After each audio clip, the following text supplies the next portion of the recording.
சீக்கிரம் சீக்கிரம் எடுத்துட்டு போய் வண்டியில வைங்க. நில்லுங்க. பூஜைக்கு வேண்டியதெல்லாம் கரெக்டா இருக்கான்னு பாத்துக்கங்க. எந்த குறையும் வரக்கூடாது. போங்க. அது சரி, வாசு எங்க போனா? வாசு! வாசு இங்கதான் இருக்கேன். எல்லாத்தையும் எடுத்துக்கிட்டு வர வேண்டாமா? எங்க? எல்லாம் சரியா இருக்கு. சீக்கிரம் கொண்டு போய் வண்டியில வை. சொல்லுங்கம்மா. பூஜைக்கு தேவையானதெல்லாம் தயார் பண்ணிட்டீங்களா? எல்லாம் தயார் பண்ணியாச்சுமா. ஆமா, சின்ன மருமக எங்க? அம்மா அவ ரூம்ல இருக்கா. ராதாகிருஷ்ணனோட பிராண கதையை படிச்சுட்டு அப்படியே துணியெல்லாம் எடுத்துட்டு வருவா. இப்ப வந்துருவாமா. அப்படியா?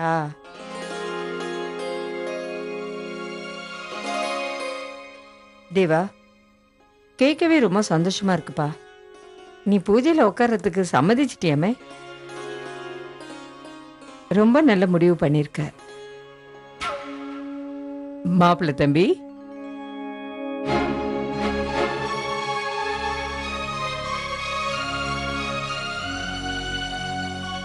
நல்லா இருங்க, நல்லா இருங்க. கனிகா எங்க? கண்ணிலேயே காணோம். எங்க? அது அவ ரூம்ல இருக்கா. நான் வரும்போது அவ தூங்கிட்டு இருந்தா.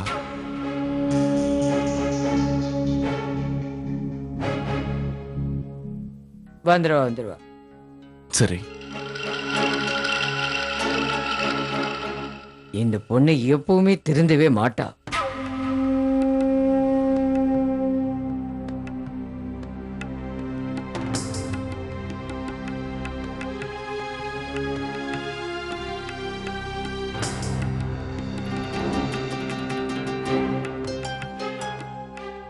என்னது?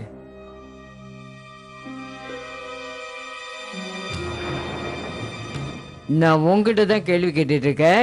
என்ன இது? யார் தூங்கினாங்க அங்க?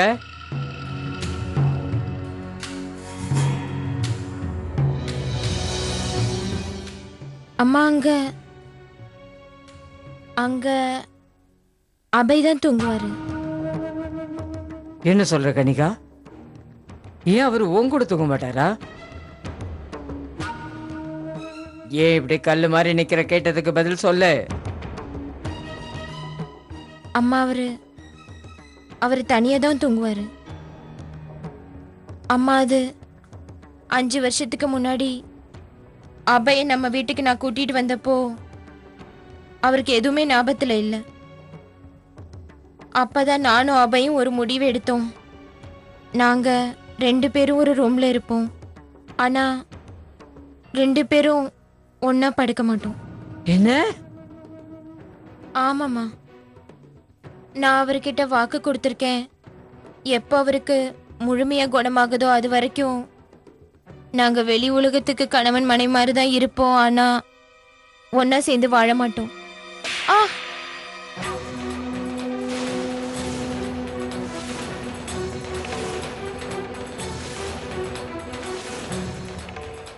நீ ஏந்தா இப்படி புரியாம நடந்துக்கிறேன்னு எனக்கு புரிய மாட்டேங்குது கனிகா. நீ ஒரு நல்ல முட்டாள்ங்கிறத நான் இப்ப புரிஞ்சுக்கிட்டேன் கனிகா. வட்டி கட்டின முட்டாள். ஆனா உனக்கும் தெரியாம நீ ஒரு நல்ல காரியம் பண்ணியிருக்க. உன்னோட சுயநலத்துக்காக அபய உன் வாழ்க்கைக்குள்ள கொண்டு வந்தியே, அத சொல்றேன். நம்ம வீட்டுக்குள்ள கூட்டிட்டு வந்தியே, அத சொல்றேன். ஆனா அந்த நல்ல காரியத்தை கூட நீ ஒரு தப்பான காரியத்தையும் பண்ணியிருக்க. இப்ப என்ன செய்யணுங்கிறத புரிஞ்சுக்காம முட்டாள்தனமா பண்ணிட்டு இருக்க கனிகா. அம்மா, எனக்கு இதெல்லாம் நடக்கும்னு தெரியாதுல்ல. நீ தெரியாம இப்படி ஒரு காரியத்தை பண்ணாம இருந்திருந்தா இன்னைக்கு இவ்வளவு பெரிய தவறு நடந்திருக்க வாய்ப்பில்ல. என்ன தவறுமா அது? ஒண்ணும் இல்ல, அதெல்லாம் உனக்கு தெரிய வேண்டாம். போ போ, போய் பூஜைக்கு தயாராக போ. இல்லம்மா, நான் அந்த பூஜைக்கு போய் என்ன பண்ண போறேன்? என் கண்ணு முன்னாடி அவரு வேற ஒரு பொண்ணு கூட பூஜையில உட்காரத பார்க்க முடியாது. மறுபடியும் முட்டாள்தனமா பண்ணாத. வேற ஒரு பொண்ணு அவ இல்ல, வேற ஒரு பொண்ணு நீ தான் கனிகா. நீ யார வேற ஒரு பொண்ணுன்னு சொல்றல, அவதான் உண்மையான பொண்டாட்டி. ஒருவேளை தேவாவை நீ உண்மையிலேயே கல்யாணம் பண்ணியிருந்தா இன்னைக்கு நான் சந்தோஷமா இருந்திருப்பேனே.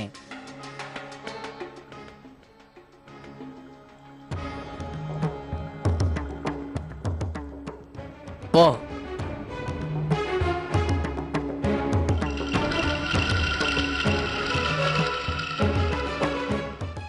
என்ன செய்யணுமோ அந்த காரியத்தை நானே செஞ்சுக்கிறேன்.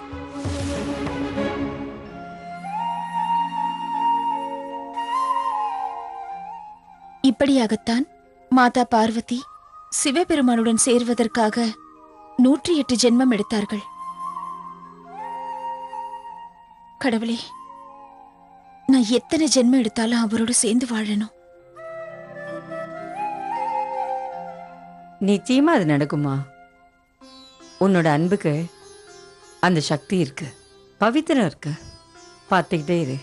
ஒரு நாள் இல்லை ஒரு நாள் தேவாவுக்கு எல்லா நினைவும் திரும்பி வரத்தான் போகுது. நீங்க 2 பேரும் சந்தோஷமா இருக்கத்தான் போறீங்க.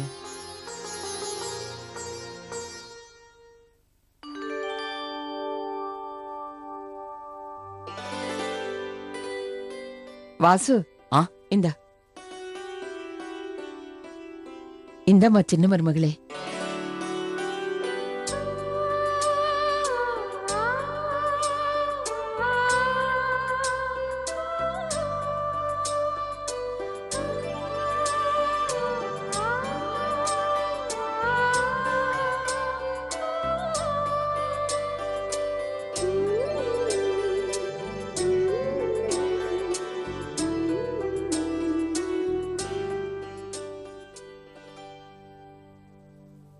இந்த மாலையை பற்றிய பூஜை ஆரம்பிக்கும் போது ஒவ்வொரு மாமியாரும் தன்னுடைய மருமகளுக்கு இந்த மாதிரி துணிமணி எல்லாம் கொடுக்கறது வழக்கம்.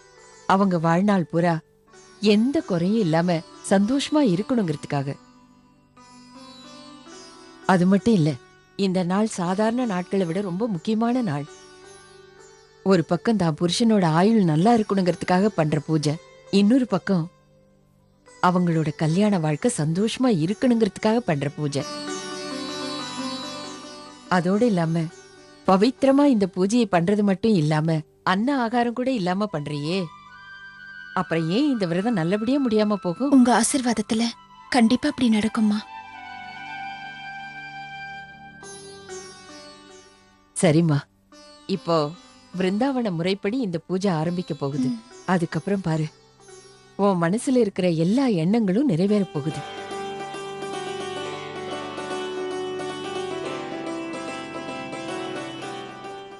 தீர்க்க சுமங்கலியா இருமா.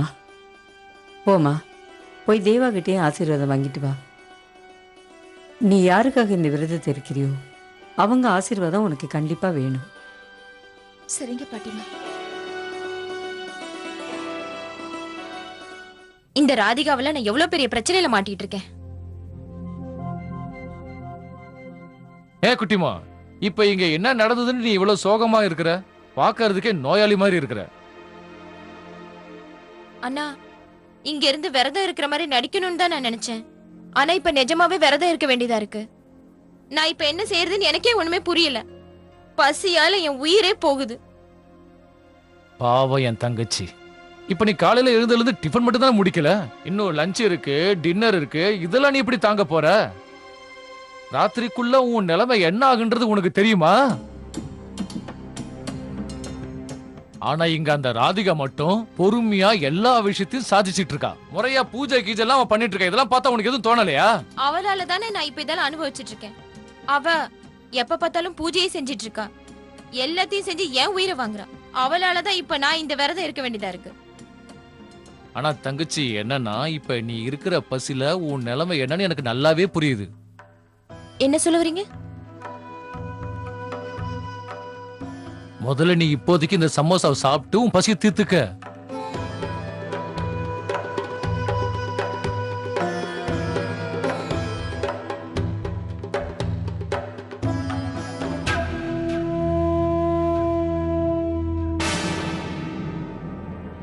கனிகா,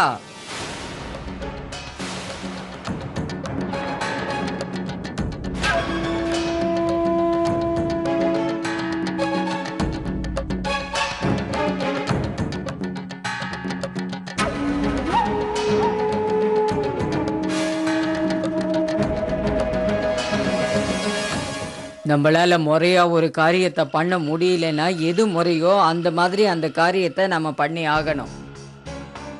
அதுக்காக இப்படி குழந்தை மாதிரி திருட்டுத்தனமா எதையும் தின்னுகிட்டு இருக்க கூடாது. போய் அந்த ராதிகாவை பாரு.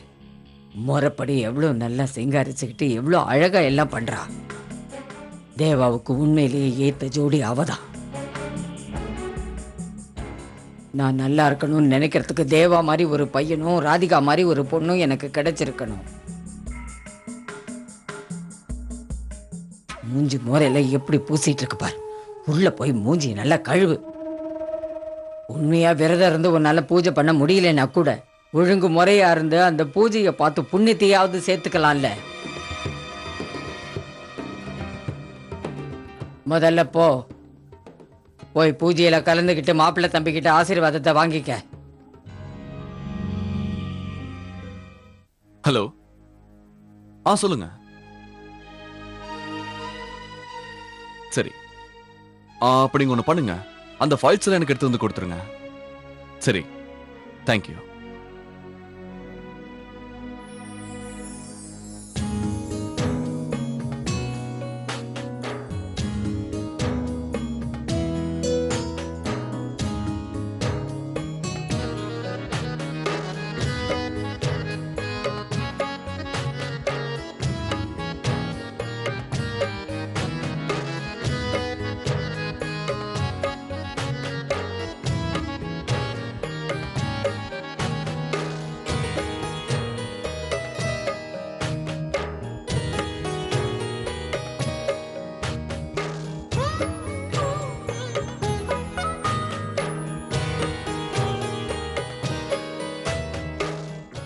நான் உங்ககிட்ட ஆசீர்வாதம் வாங்க வந்தேன்.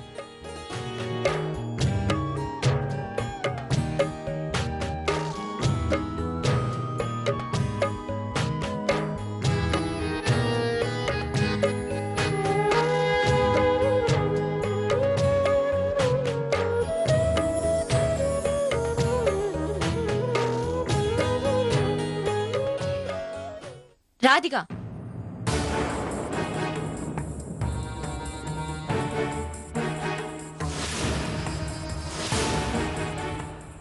அபய் என்னோட கணவர். இவர்கிட்ட ஆசீர்வாதம் வாங்குற முழு உரிமை எனக்கு மட்டும்தான் இருக்கு. நீ விரதம் இருக்கிறது உன் குடும்பத்தோட பாரம்பரியத்தை காப்பாத்துறதுக்கா இல்ல என் புருஷனை என்கிட்ட இருந்து பிரிக்கிறதுக்கா? கனிகா, எதுக்காக நீ ராதிகா கிட்ட இந்த மாதிரி எல்லாம் பேசிட்டு இருக்க? அபய், அபய் உங்களுக்கு ஒண்ணுமே புரிய மாட்டேங்குது. இவ ஒரு மாயக்காரி. உங்களுக்கு ஏதாவது வசியம் பண்ணி என்கிட்ட இருந்து உங்களை பிரிச்சிருவா. அதனாலதான் பூஜா அது இதுன்னு சொல்லி டிராமா ஆடிட்டு இருக்கா. வாய் மூடு கனிகா, பேசுனதெல்லாம் போதும்.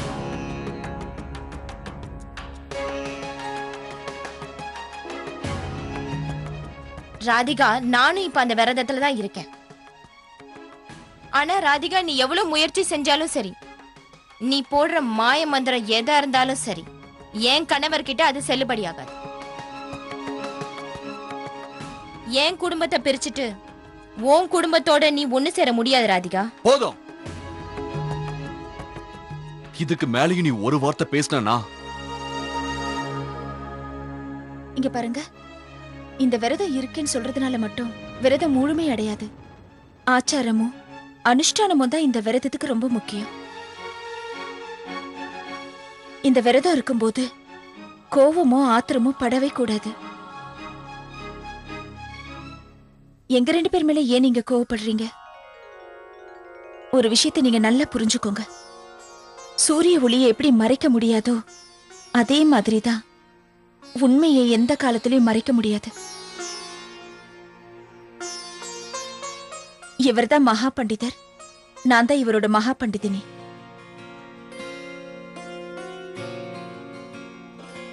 என்னைக்கு இந்த உண்மையை ஆதாரத்தோட எல்லாரும் ஏத்துக்கிட்டு புரிஞ்சுக்கிறாங்களோ அன்னைக்கு உங்களுக்கு பேசுறதுக்கு வார்த்தையும் இருக்காது, உங்களுக்கு இங்க இடமும் இருக்காது.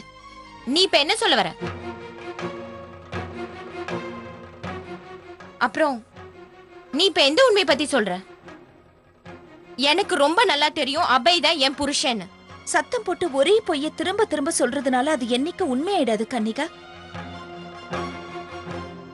அப்படியே 100க்கு 100 உண்மையா பேசுற ராதிகா.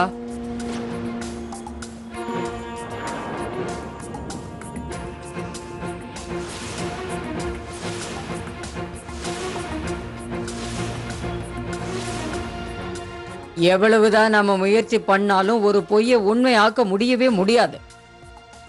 இந்த நேரத்துல நான் உங்ககிட்ட சின்ன எச்சரிக்கை மட்டும் கொடுக்கறேன். எங்க மாப்பிள்ளை தம்பியோட வாழ்க்கையில மறுபடியும் இடம் பிடிக்கலான்னு நீ எப்பவும் முயற்சி பண்ணாத.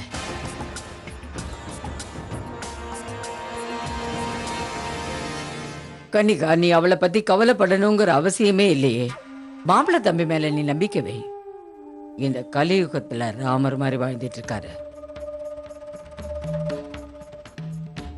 இப்பேற்பட்ட அழகி வந்து அவர்கிட்ட எவ்வளவு முயற்சி பண்ணினாலும் உன்னை தவிர அவர் வேற யாரையும் மனைவியை ஏத்துக்க மாட்டாரு.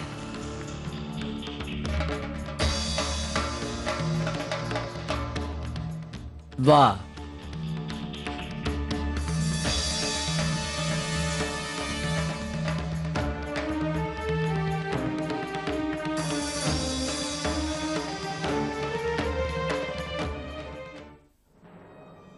உக்காரே. என்னம்மா, என்ன நடந்தது? இப்பவே என்ன பண்ணா? கேளு உன் முட்டாள் தங்கச்சிய.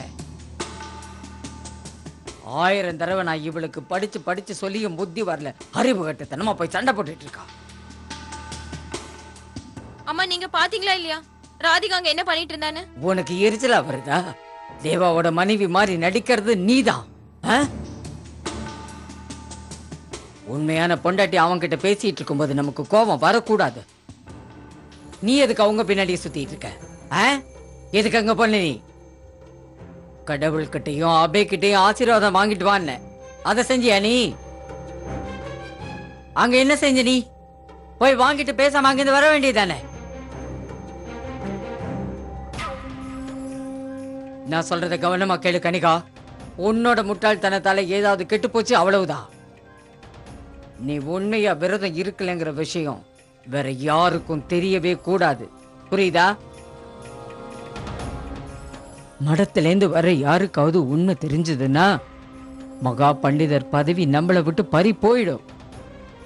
எதுக்கு சொல்றேன்னு உனக்கு புரியுதா? இப்ப போ.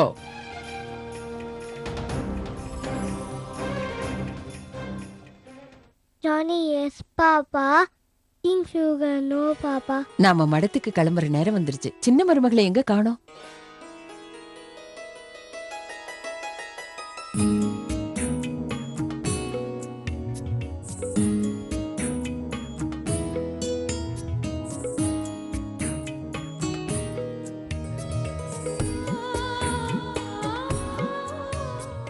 ராதிகா அம்மா, நீங்க இன்னைக்கு ரொம்ப அழகா இருக்கீங்க. அப்படிதானப்பா?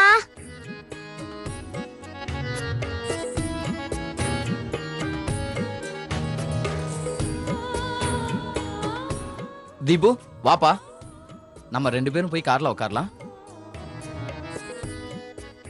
பாட்டிமா, நீங்க சொன்ன மாதிரி வஸ்திரத்தை தயார் பண்ணிட்டேன். சரியா இருக்கான்னு பாருங்க.